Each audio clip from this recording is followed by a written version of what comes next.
प्रिय भक्तजनों, आज मैं आपको दुर्गा का कवच सुनाने जा रही हूँ। इस कवच के पढ़ने या सुनने मात्र से सभी रोगों से लड़ने की शक्ति मिलती है।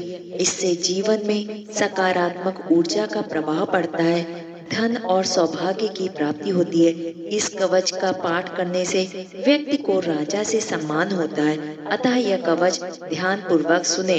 श्री देव्यः कवचम।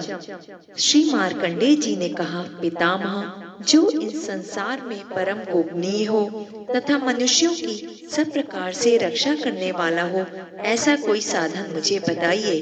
ब्रह्मा जी बोले, ऐसा साधन तो एक देवी का कवच ही है, जो गोपनीय से भी परम गोपनीय, पवित्र तथा संपूर्ण प्राणियों का उपकार करने वाला है। महामुने, उसे श्रवण करो। देवी की 9 मूर्तियां होती हैं, जिन्हें नव दुर्गा कहते हैं। उनके पृथक पृथक नाम बतलाए जाते हैं। प्रथम नाम शैलपुत्री है, दूसरी मूर्ति का नाम ब्रह्मचारिणी है, तीसरी स्वरूप चंद्रघंटा के नाम से प्रसिद्ध है, चौथी मूर्ति को कूष्मांडा कहते हैं, पांचवी दुर्गा का नाम स्कंद माता है, देवी के छठे रूप को कात्यायनी कहते हैं, सातवां कालरात्रि और आठवां स्वरूप महागौरी के नाम से प्रसिद्ध है, नवी दुर्गा का नाम सिद्धिदात्री है। ये सब नाम सर्वज्ञ महात्मा वेद भगवान के द्वारा ही प्रतिपादित हुए हैं। जो मनुष्य अग्नि में जल रहा हो, रणभूमि में शत्रुओं से घिर गया हो, विषम संकट में फंस गया हो तथा इस प्रकार भय से आतुर होकर जो भगवती दुर्गा के शरण में प्राप्त हुए हो, उनका कभी कोई अमंगल नहीं होता। युद्ध के समय संकट में पड़ने पर भी उनके ऊपर कोई विपत्ति नहीं दिखाई देती। उन्हें शोक, दुख और भय की प्राप्ति नहीं होती। जिन्होंने भक्ति पूर्वक देवी का स्मरण किया है, उनका निश्चय ही अभ्युदय होता है। देवेश्वरी, जो तुम्हारा चिंतन करते हैं, उनकी तुम निसंदेह रक्षा करती हो।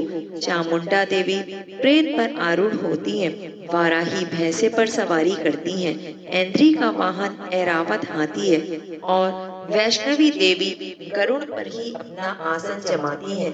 महेश्वरी वृषभ पर आरूढ़ होती हैं, कौमारी का वाहन मयूर है।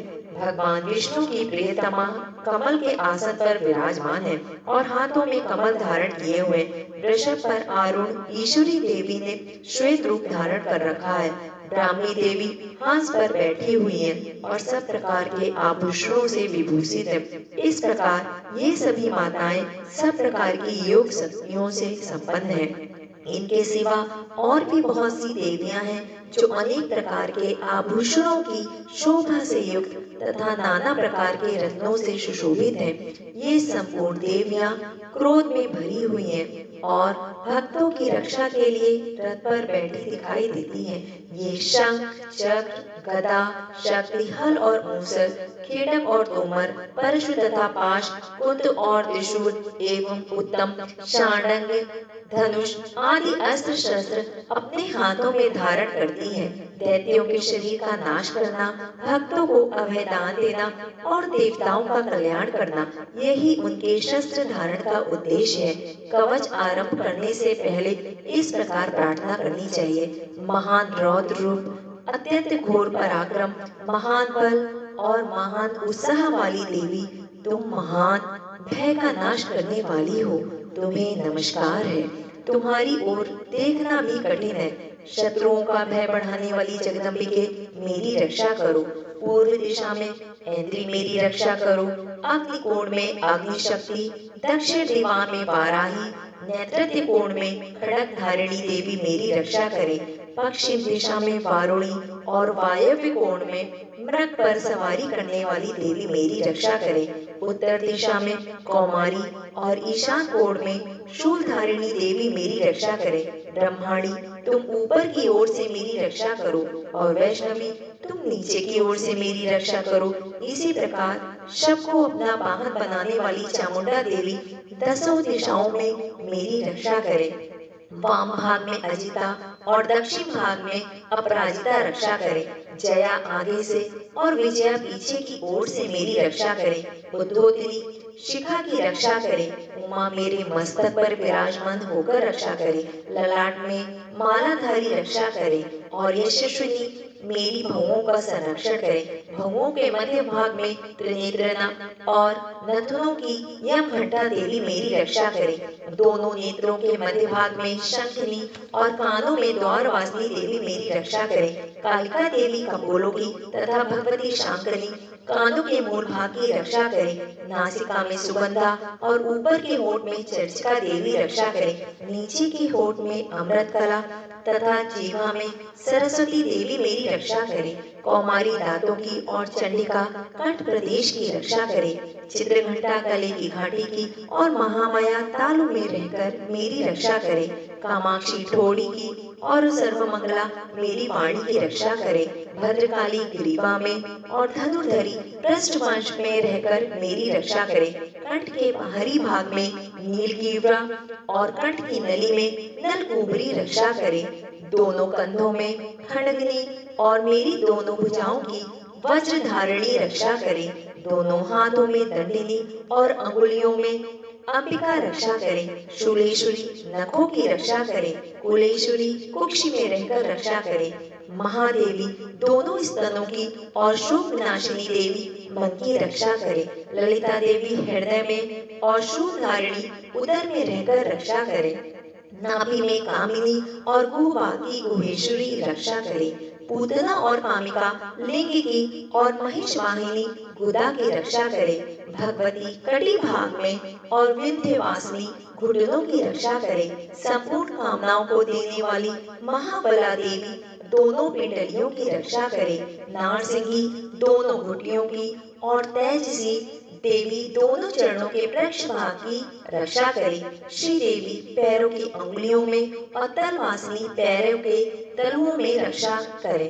अपनी दाढ़ों के कारण भयंकर दिखाई देने वाली दस्ट्रा कराली देवी नखों की और ऊर्ध्वकेशिनी देवी केशों की रक्षा करे। रोमावलियों के छिद्रों में कौबेरी और त्वचा की बागेश्वरी देवी रक्षा करे। पार्वती देवी रक्त मज्जा वसा मांस हड्डी और मेद की रक्षा करे।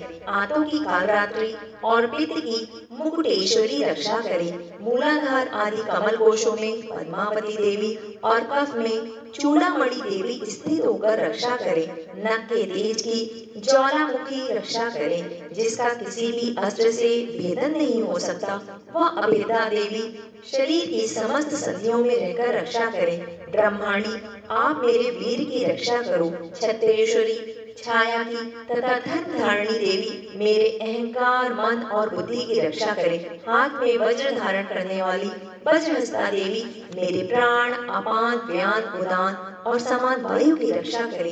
कल्याण से शोभित होने वाली भगवती कल्याण शोभना मेरे प्राण की रक्षा करे। रस रूप गंध शब्द और स्पर्श इन विषयों का अनुभव करते समय योगिनी देवी रक्षा करे तथा सत्वगुण रजोगुण और तमोगुण की रक्षा सदा नारायणी देवी करे। वाराही आयु की रक्षा करे। वैष्णवी धर्म की रक्षा करे तथा चक्रिणी देवी यश कीर्ति लक्ष्मी धन तथा विद्या की रक्षा करे। इंद्राणी आप मेरे गोत्र की रक्षा करे। चंडिके तुम मेरे पशुओं की रक्षा करो। महालक्ष्मी पुत्रों की रक्षा करे और भैरवी पत्नी की रक्षा करे। मेरे पद की सुपदा तथा मार की छह करी रक्षा करे। राजा के दरबार में महालक्ष्मी रक्षा करे तथा सब ओर व्याप्त रहने वाली विजया देवी संपूर्ण भयों से मेरी रक्षा करे। देवी जो स्थान कवच में नहीं कहा गया है अतएव रक्षा से रहित है, वो सब तुम्हारे द्वारा सुरक्षित हो, क्योंकि तुम विजयशालिनी और पाप नाशिनी हो। यदि अपने शरीर का भला चाहे तो मनुष्य बिना कवच के कहीं एक पग भी ना जाए। कवच का पाठ करके ही यात्रा करे। कवच के द्वारा सब ओर से सुरक्षित मनुष्य जहाँ जहाँ भी जाता है वहाँ वहाँ उसे धन लाभ होता है तथा संपूर्ण कामनाओं की सिद्ध करने वाली विजय की प्राप्ति होती है। वह जिस जिस अभिष्ट वस्तु का चिंतन करता है उसको निश्चय ही प्राप्त कर लेता है। वह पुरुष इस पृथ्वी पर तुलना रहित महान ऐश्वर्य का भागी होता है। कवच से सुरक्षित मनुष्य निर्भय हो जाता है। युद्ध में उसकी पराजय नहीं होती तथा वह तीनों लोकों में पूजनीय होता है।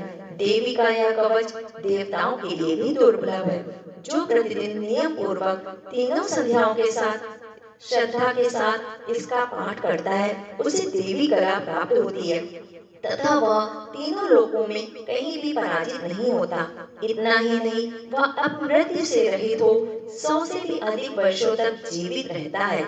मकड़ी, चीचक और कोढ़ आदि उसकी संपूर्ण व्याधियां नष्ट हो जाती हैं। कनेर, भांग, अफीम, धतूरे आदि का स्थावर विष, सांप और बिच्छू आदि के काटने से चढ़ा हुआ जंगम विष तथा अहिवेन और तेल के संयोग आदि से बनने वाला कृत्रिम विष, ये सभी प्रकार के विष दूर हो जाते हैं, उनका कोई असर नहीं होता।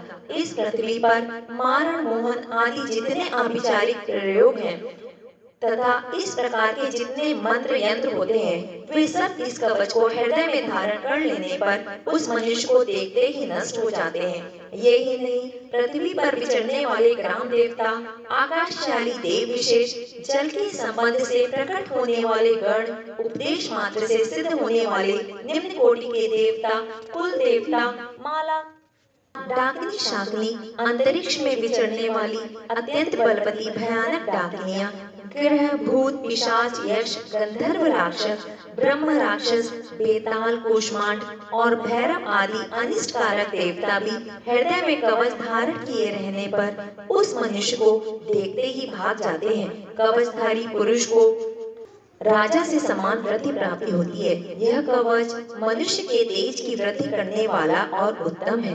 कवच का पाठ करने वाला पुरुष अपनी कीर्ति से विभूषित भूतल पर अपने सुयश के साथ साथ वृद्धि को प्राप्त होता है। जो पहले कवच का पाठ करके उसके बाद सप्तशती चंडी का पाठ करता है, उसकी जब तक वन, पर्वत, काननों सहित यह पृथ्वी टिकी हुई है, तब तक यहाँ पर पुत्र, पौत्र आदि संतान परंपरा बनी रहती है। फिर देह का अंत होने पर वह पुरुष भगवती महामाया के प्रसाद से उस नित्य परम पद को प्राप्त होता है, जो देवताओं के लिए भी दुर्लभ है। वह सुंदर दिव्य रूप धारण करता है और कल्याण में शिव के साथ आनंद का भागी होता है। देवी कवच संपूर्ण। जय माता दी।